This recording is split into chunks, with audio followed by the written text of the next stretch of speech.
Olá a todas e todos, eu sou Yara Alves, doutoranda do Programa de Pós-Graduação em Antropologia Social da USP, professora da Universidade Estadual de Minas Gerais. Venho aqui hoje a convite dos colegas da revista Cadernos de Campo para pensarmos um pouco sobre as comunidades quilombolas brasileiras. Eu venho pesquisando comunidades quilombolas no Vale do Jequitinhonha, Minas Gerais, desde 2009, e encarei o desafio colocado pelos colegas de pensarmos novas formas de produção e disseminação do conhecimento durante a pandemia do Covid-19. Então, inicialmente, eu queria trazer uma reflexão sobre a historicidade das comunidades quilombolas brasileiras. Para além de um conceito histórico de quilombo, que poderíamos pensar sobre a nossa formação nacional a partir da relação com o continente africano. Então, durante aproximadamente 3 séculos e meio, as Américas receberam cerca de 12 milhões de africanos escravizados e o Brasil recebeu mais de 5 milhões desses 12. Então, somos um país com uma expressiva formação africana em nossas origens, que está presente nas mais diversas partes da nossa vida cotidiana. Então, seja pelas relações sociais, culturais, linguísticas, políticas, e também na relação com as comunidades quilombolas. Então, para além de pensarmos as comunidades quilombolas a partir do conceito histórico de quilombo, que traz à tona a fuga e a resistência ao sistema escravocrata como o objetivo principal, acho que é importante pensarmos as comunidades quilombolas como fruto dessa herança africana que está disseminada nos nossos cotidianos.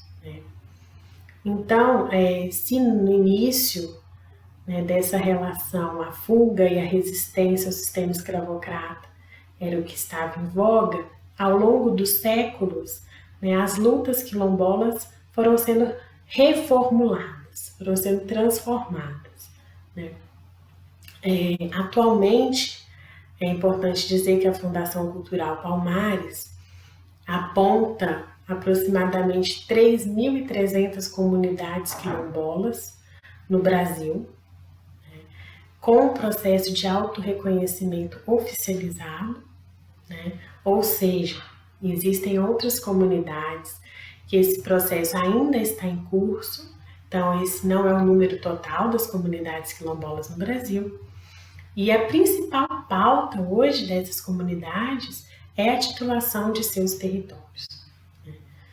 A titulação de seus territórios é entendida como uma pauta central porque a terra para essas comunidades é entendida como vida, como possibilidade de seus modos de existência continuarem ao longo do tempo.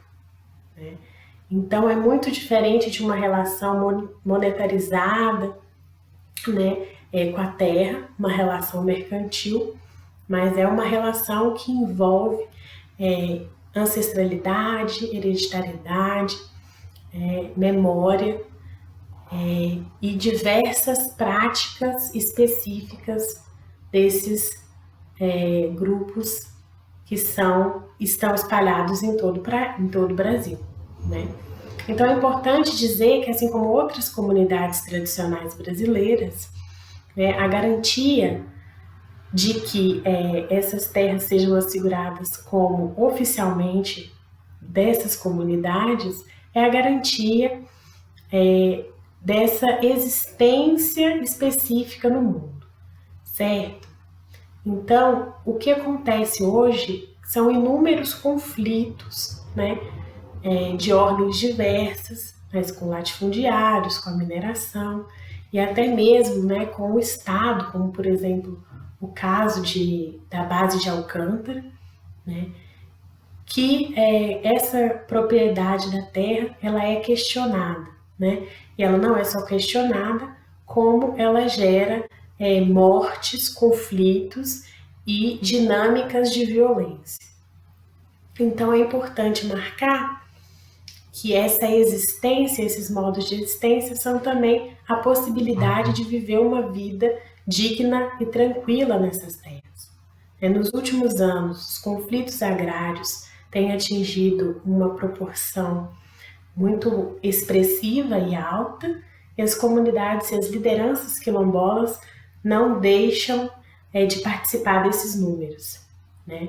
Então, para além dessas pautas, as pautas relacionadas a uma saúde específica, educação quilombola e uma série de direitos específicos também fazem parte dos anseios desses diversos grupos, né, amparados por algumas legislações brasileiras, né, e algumas legislações internacionais, por exemplo, a Convenção 69 da Organização Internacional do Trabalho.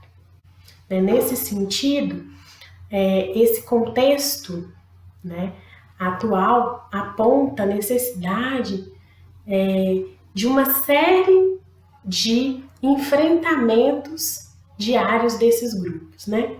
E esses enfrentamentos, né, eles são cada dia mais expressivos, né, na mídia nacional, nos órgãos internacionais e na luta pela efetivação desses direitos, né?